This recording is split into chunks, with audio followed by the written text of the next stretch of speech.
Bafuzi bakino ekitundu from the abakulembeze neyanziza bano abaana ba Waswa kibadde kirungi titubalabe mutule mu maaso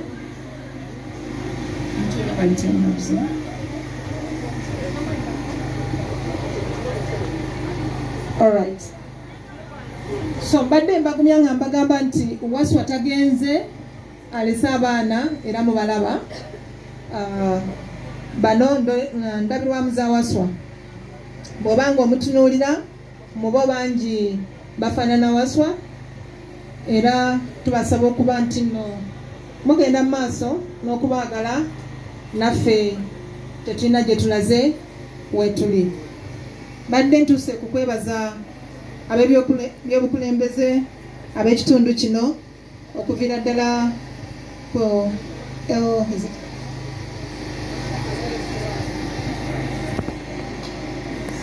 okuviira ddala ku LC akakiiko akafuga ekyalo tubeebaza mu byukuli Kinyarwanda mulana kiizi mu byukuli mazima mubaddengawo lubeerera mubaddengawo Salongo abangi mwakola naye Salongo muzadde waffe Nalongo mwakola naye muzadde waffe era nakatama kamukyagalimu temwatwerabira. Tubeebazizza nnyo tubeebaliza ddala nga mmaliriza njagala obbajjukiza nti omukwano Waswa gwatulekedde tugutwale mu maaso twagalane atubeerere a candlelight y'okwagala kubanga biwa emirembe. Waswa yali mukwano gwange twakola ebintu bingi nnyo nga tuli bato. Nali musinga obukulu Waswa ayinza okubanzirako omulundi gwa kusatu naye twatambula olugendo luwanvu. Abadde mwana ayagalika, abadde mwana awulira, abadde mwana gwolaba nti buli lubeerera bw'aba akusanga alina omutima ogwagala. Ebyo bituyamba okutambula mu nsi eno n'oba nti olina emirembe na buli muntu nga togenderera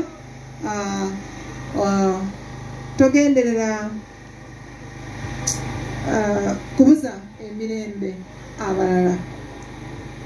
Njagala okumaliriza nga buli muntu mu kiti kye mwebaza olw'engeri yonna gye mwatusapootinze, sente abatukubidde amasimu ne mutugumya, abagenda okulaba Waswa ew'omusawo, waliwo abakutte bills items ne bazisasula. Mwenna tubeebaza, Mukama ayongere okubeera nammwe. Mwebale nnyo, mwebalirigga. Naffe muzikirize nsooke mbalamuseeko abasiraamu mutusaasire bwetyo yadde mulimu Idi. Salaamu alaikum wa rahmatullahi wa barakatuh. Ate abalala mwenna Mukama yeebazibwe, Mukama bulungi n'ebirala byonna.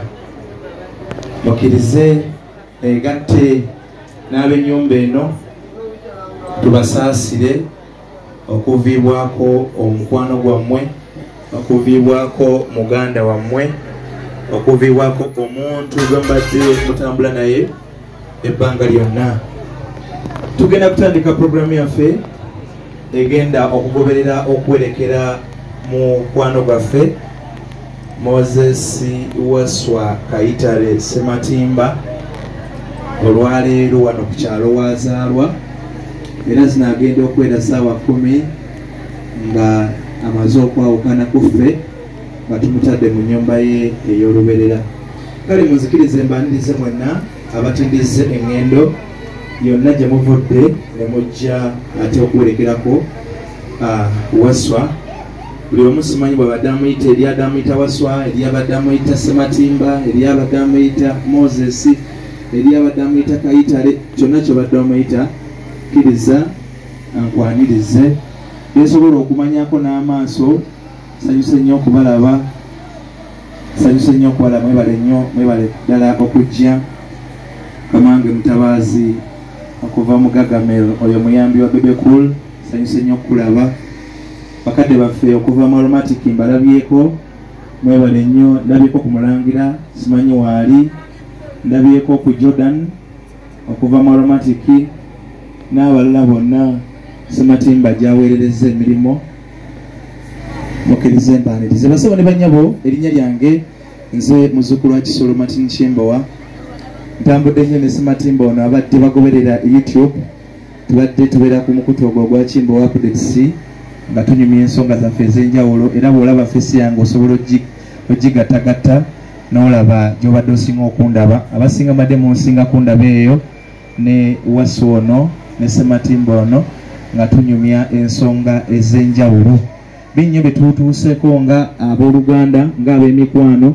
bisasobola kubanga mbanyonnyola byonna naye kyemumamanya tuliko ebyenjawulo bye tutuuseeko era nalumiddwa nange ndi munakuwavu bya nsusso waliwo omuntu omu yankubidde essimu naŋŋamba kati naawe ogenda fuuka nga Kasuku ne mubuuza lwaki anti Kasuku baakolako interview be bafa ne mugamba ekiseera kya Waswa kirabika bwe kityo bwe kyabadde kale Waswa tugenda kumwolekera naye nga tugenda kutandika ne programu egenda okugoberera okumwolekera muno tugenda kubaamu ne okwogera abakulembeze ab'ekitundu kino mwe tuli bassentebe ow'ekyalo oba n'abaaliwo ku lwa ssentebe oba ku abakulembeze ab'ekitundu tunaaba tumaliriza abakulembeze tujja kufuna okwogerezeganya era okulala okuva mu nnyumba oba okuva mu boluganda mu maka ga omugenzi Ssaalongo ne Nnaalongo Musonera tugenda kufuna okwogera okuva eri abantu abo yenna n'aba tukwasizza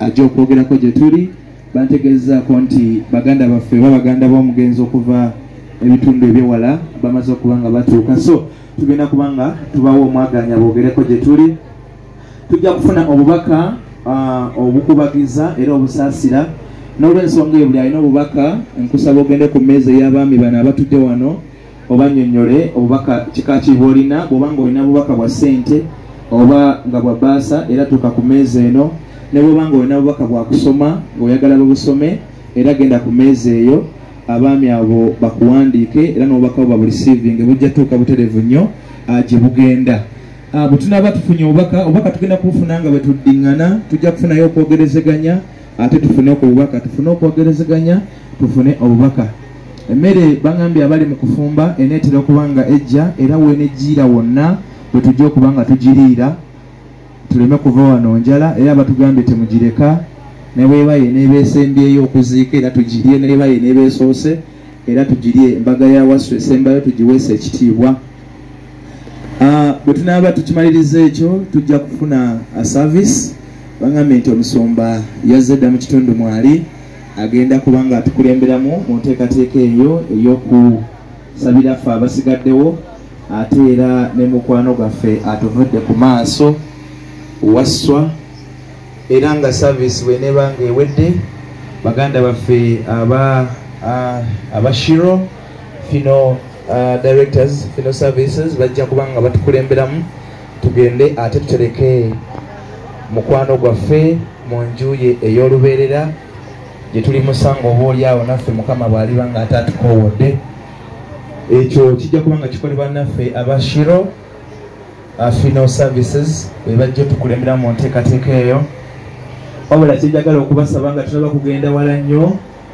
mbasaba tukuume emirembe mbasaba tukuume empisa tukuume obuntu bulamu amaziika agamu gatera okubaamu ebikola bitali bituufu abavubuka b'oku kyalo ne balwanira omulambo ab'e Kampala ne balwanira emmere ebintu ne biryabera nga tebitegeerekeka ne mugenda ku ntaana bano bakubagana ebitiyo bano bakubagana omusenyu ebintu ng'ebyo tebyandisaanye okubeera kuziika kwa Sematimba abadde omusajja ate ow'abantu nja kuba nga mbaaniriza okusinziira bwe naaba nga mbalabye mpola mpola bwe naaba ndabye bensobola okuba nga ndabako n'amaaso gange nengedde mukwano gwange Betty Mpologoma wubira ku bantu bakulabe bawubireko buwubizi oye Betty Mpologoma kati kwata wano otunule aliwo ennaku zino akatrending bakayita batya akwagala akola atya ate akwagala oba omulaba atakwagala oba omulaba oyo Betty Mpologoma naye tugenda kubanga tulinaye Betty Mpologoma mwanyina wa mugenzi era maasi wanaaba nga afunye omukisa tujja kwongera okumutegera Betty Mpologoma oyo ne Feibe Nasolo benayitirako okusinkana owaswa actually nasooka kusinkana Betty Mpologoma oyo Betty Mpologoma nansinkanya Feibe Nasolo nansinkanya owaswa nansinkanya baganda be bonna nenfuuka wa famire nembanga nange ndi kitundutundu ku famire eno omukolo gwa Waswa ogw'okukyala bwe yali tugenda okukyala ewali gye bazaala mukyala we nze nali omwogezi waagwo muganda wa Waswa Kizza mulabyeko wano nga tugenda Emityana ewa mukyala we era nze nali omwogezi waagwo so mu famire eno mwendi ddala banaatera kumpaamu na mukyala kale kakati munzikirize basebo ne banyabo abakulembeze b'oku kitundu we bali ssentebe w'ekyalo kino oba omukulembeze yenna okuva ku lukiiko oluddukanya ekyalo bw'obanga wooli tuwubireko tukulabe tusooke tukulabe ssentebe ow'ekitundu oba omukulembeze okuva ku lukiiko olw'ekyalo twangi kale ssentebe wanaabanga tannaba kubanga atuuka n'abo bonna abatannaba kubanga batuuka okuva ku lukiiko bwe bana batuuse munatutegeeza netubawo omwaganya nga sinabeera kwaniriza abantu balala munzikiriza nsemu ekitiibwa bakoddomi baffe abatuwa omukyala taata wa Juli waali ne maama wa Juli naye waali ne senga wa Juli naye waali famire yonna weeri bannange tweyanza nnyo tweyanzege mwebale nnyo mwebalire ddala okujja okuwerekerako mutabani wammwe nzijukira bulungi nnyo nga tuli mu ddire wasenga mukyala mulengedde wali eri ate kale tuli naye wano azze kuwerekera so oyo yesenga wa Juli era yakwasa Sematimba omukyala bakadde baffe bali mu bafunire batuula okuva mu Aromatic mulangira nkulengedde ne Jordan mu bafunire batuula abo be babadde bakama ba Sematimba abakola naye mu kitongole ekyo eky'ebyemizannyo ekya Aromatic tubaaniriza nnyo sanyusa nnyo okubalaba abavunanyizibwa mu kutuuza abagenyi munyambe abagenyi baffe bano mubatuuze ate era mu ngeri y'obuvunanyizibwa mulangira nsanyusa nnyo okuddamu okukulaba twakolako ffenna ku ABS television n'olunaku lwotaakola puroguramu ya Tamale emirundi nze nagikola ku olwo oba wali olazeewa musajja munabyabufuzi nnyo oyo ate ng'abeera ku sayidi eri entuufu kale tukwaniriza nnyo mulangira ne bakadde baffe aba Aromatic Jordan naye mujja kumulaba mu maaso eyo yaddagaddewo naye mujja kubanga abeeyanjulira mu ngeri oba oliawo ey'enjawulo kati munzikirize mukadde kano omwaganya nguwe baŋambye nti Sister Mbabazi baŋambye Mbabazi okuva mu nnyumba okuva ekigali Rwanda amaze okuba nga atuuka era ku lw'ennyumba ku baganda ba Waswa mukkirize tumuwe akaaganya atubuuzeeko ate oba oliawo atuuse naye obubaka bwe obw'okusaasira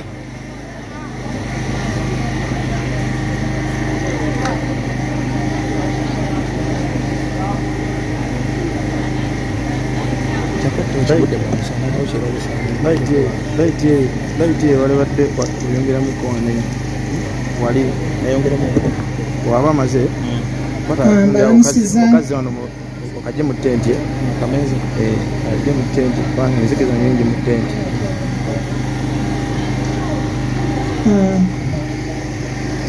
neyanziza MC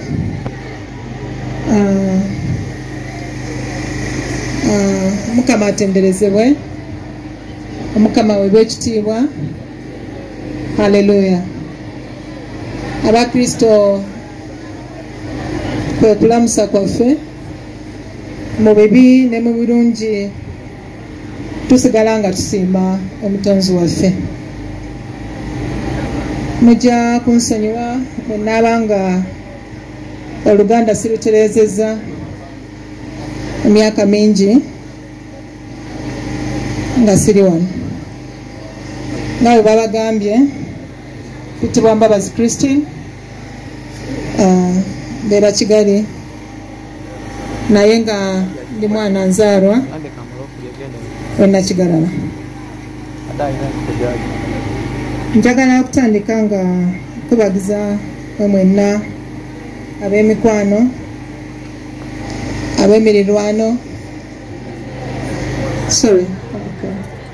Njagala kukubagiza mwenna ab'emikwano, ab'omurirwano, balirwana baffe, balirwana b'amaka gano aganyaffe ne kitaffe abataliiwo ekiseera kino nga tebakyala wabula beebase mu kibanja kino kye tulimu.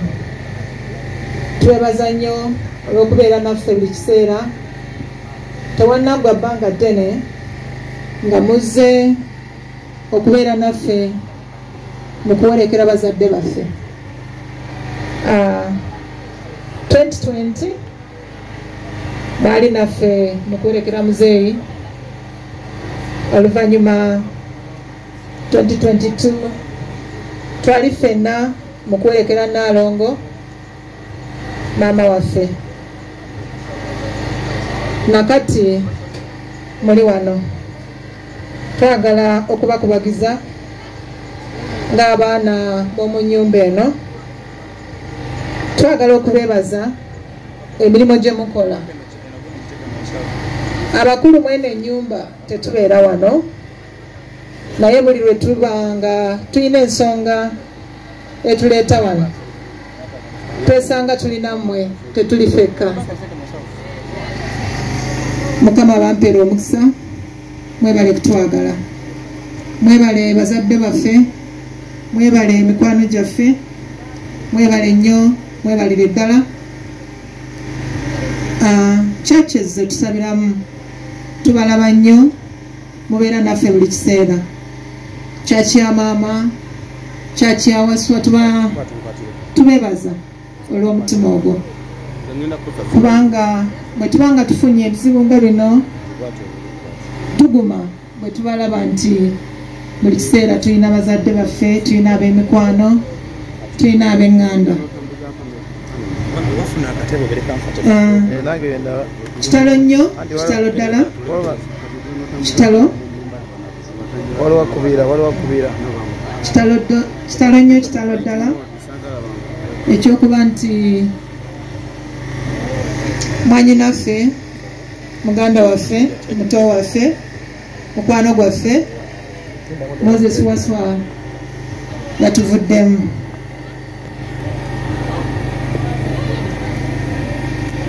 Nakigalala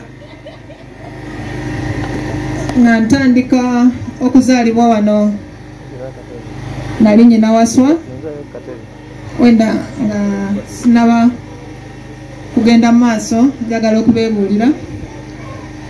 Ndi mwana omukulu mu maka guno, nnyina bato bange bannyinaze, we bali tujja kubalaba. So naweereddwa akakisa kano to represent all the siblings and all the sons and daughters of this home. Waswa Nakigala nange tuli mu Waswa, nagyebuuzizzaako nnyo kubanga kugira ddala nga tuli baana bato twabeera ne Waswa wano, abazadde abangi mutumanyi abakuzeemu. Waswa, in English they say he had a big heart. Kuviira ddala nga mwana muto. Abantu tukyuka bwe tukula olw'ensi, olw'ebyo bye tuyitamu mu nsi eno, naye okuviira ddala Waswa nga mwana muto yali mwana alina omutima ogwagala, yali mwana ayagala emirembe, yali mwana ayagaliza buli omu. Buli we yabanga ayagala nnyo okuba nti asanyusa buli muntu. Waswa simumanyiiko kuyomba, simumanyiiko kulwana nga mukulu we, ate nga n'ekitiibwa kwatadde okukiwa abamusinga obukulu. Twebaza Mukama olw'obulamu bwe, twebaza Mukama eyamutuwa mu bulamu bwaffe. We enjoyed his life, we enjoyed his happiness, we enjoyed all he has been to us. Waliwo abantu ab'enjawulo ababadde nga okumpi ne maama ne taata ne bannyinaffe ne bato baffe mu kiseera we tutabadde. Mujja kunsonyiwa mbasabe bababuuzeeko naye nga twagala mubalabe nti babadde mikwano gya Naalongo, babadde mikwano gya Waswa. Sijja kubalimba mu baana muli bazadde, ozaala omwana naye mu baana b'ozadde wa maama mukwano gwo. Waswa abadde mukwano gwa maama. Ffenna tubimanyi mu baana be tuzaalibwa nabo. Waswa was a sacred lover to our mom. Era ndowooza nti ekiseera kino Mukama yasalawo maama emyaka 2 egiwedde oba 3 teginnawera bulungi asooka awummule, kubanga kino kyandibadde kitalo nnyo Naalongo okulaba omulongo we, okulaba Waswa we ng'agalamidde wano myaka emito ddala. Mu butuufu Abakristo batugamba nti mu biseera ebirungi n'ebibi twebaze Mukama ate tumutendereze. Nakati twagala obbabuulira nti tuli bagumu, tukyatendereza Mukama. Yes, we will miss our lovely brother, we will miss his smiles, we will miss his joy. Naddala mwe babadde akola nabo mu bintu by'emizannyo, mu zikatemba, mu kuyimba, tubakubagiza nnyo, kitalo nnyo, kitalo ddala. Naye twagala obbabuulira nti relationship ebaddewo wakati wammwe ne Waswa teweddeewo, newankubadde tetujja kuyimba, tetujja kuzannya nammwe olunaku ku lunaku. Tubasaba okugenda mu maaso n'okubeera mikwano gyaffe. Tubasaba ti amaka gano temugavaamu, maka g'abazadde bammwe, maka ga mikwano gyammwe weetuli, nammwe bwe munaatwetaaganga tujja kulabikanga. Kimu n'abazadde mwenna ab'emikwano n'abaliraanwa mu kintu kyonna ekinabanga kiri ekiteekwa okubaawo nga mutwetaaga. This is a promise that we can make. Amaka gasigaddemu abaana weetuli, tetulina gye tulaze, era tubeebaza okugenda mu maaso, okuba nti mujja kugenda mu maaso n'okubeera naffe. Njagala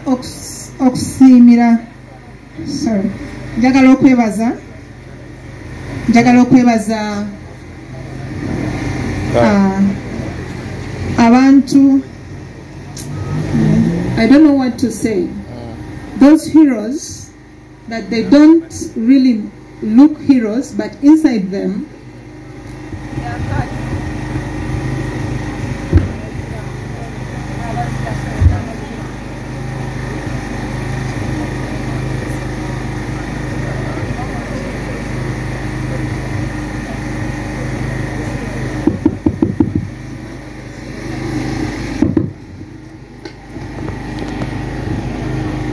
njagala okwebaza abo abantu abalina ekitone ekyobuzira ababaddengawo mu biseera ebizibu.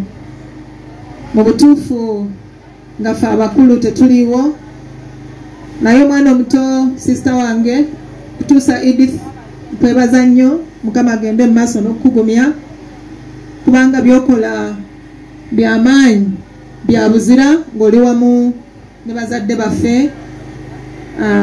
Auntie Faith, Tata Matia bw'oba wooli, tukwebaza nnyo okubeera naffe, tukwebaliza ddala okuba omuzadde oli exemplary.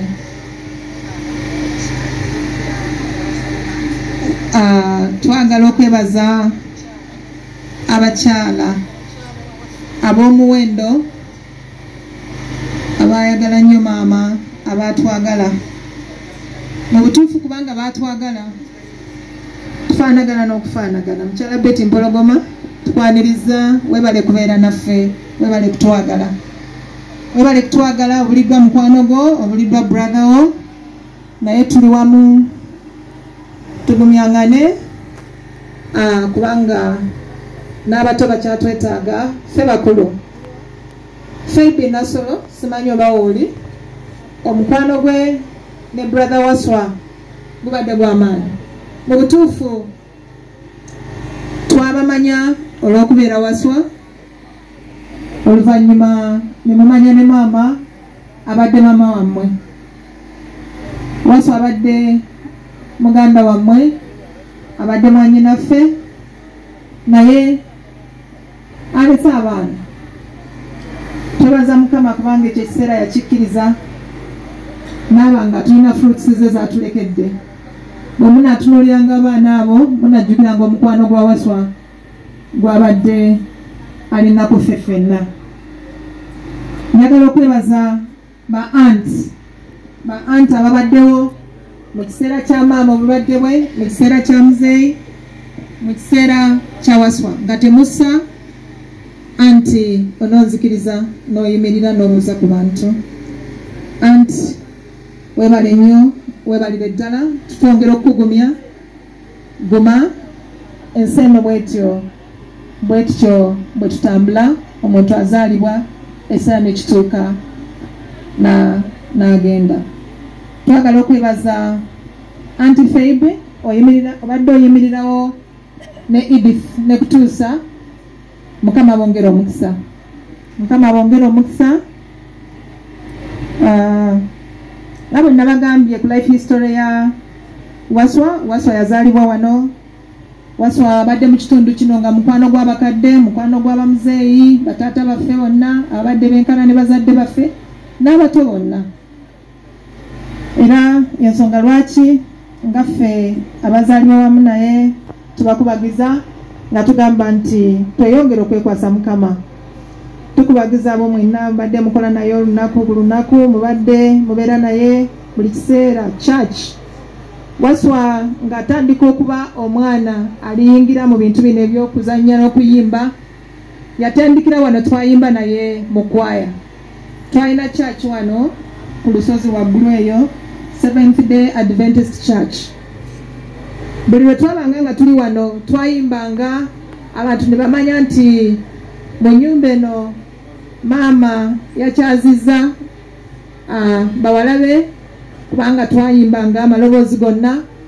Era oluvannyuma yavaawo n'agenda mu maaso n'okuba ng'ate takyali mu Seventh Day nga mulokole. Yapastoringako church era abantu bangi mukimanyi, naye awo bonna twebaza Mukama olw'emirimu gye yamukozesa. Oluvannyuma lwe yasanga neyesanga nga nammwe muli wamu, abadde wa muwendo, abadde wa mugaso gye tuli. Mukyala waffe Juliet, tukwagala nnyo era twagala okukugumya nga tukukubagiza. Webale nnyo ekiseera kyobadde ne brother Waswa. Wamwagala ne tubiraba, wamwagala tubadde tubimanyi, wamwagala ne mubitulaga. Tubadde basanyufu olw'omukwano gwammwe. Webale nnyo, kitalo naye kitalo ddala olw'okubula Waswa. Twagala okugumya nti wetuli weewaawo tetujja kuba mu nnyumba buli lunaku gye mubadde, naye twagala okugumya nti ba sisters brothers wetuli. Njagala munzikirize Juliet n'abaana ba Waswa bonna, abaana ba brother Waswa, Moses Waswa mutulabe tuli ba aunt tuli ba daddy tuli ba uncle ndowooza olw'ensonga eyo njagala okuyimusa abaana bonna abazaalibwa mu maka gano nga oggyeko abavudde e Kampala n'abavudde e Kigali abazaalibwa wano mu maka gano njagala muyimirire ab'enganda ab'emikwano ab'emirirwano batulabe we muli kutuusa Kiza Ronald mwandibadde muyimirira bwe mba muli wala munalabika kansabe ba sisters Buzindu family sisters from Kampala Buzindu family bebaza nnyo olw'okubeera nti munjagadde mutwagadde buli kiseera mubeera naffe kitalo wasu abadde mukwano gwa buli omu abadde mukwano gwammwe abadde omuntu ayagala buli muntu olw'ensonga eyo twagala okubasaba nti amaka gano gammwe wetuli tulina okubeeranga n'abaana abato ne tusinga obukulu mu kiseera kyonna kye baba batwetaaga muyinza okweddirayo njagala munzikirize nebaze ali mu linnya ly'omuko omwami waffe omukulu mulamu wange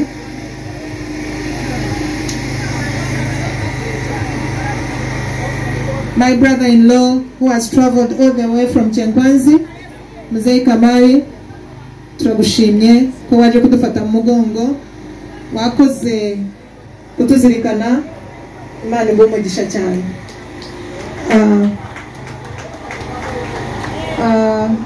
brother-in-law Wilbur emirimu gyo tugimanyi mu maka gano wamu ne mukyalawo Edith tukwebaza byokola byonna tubiraba era twagala okugumya ono abadde mukwano gwo waswa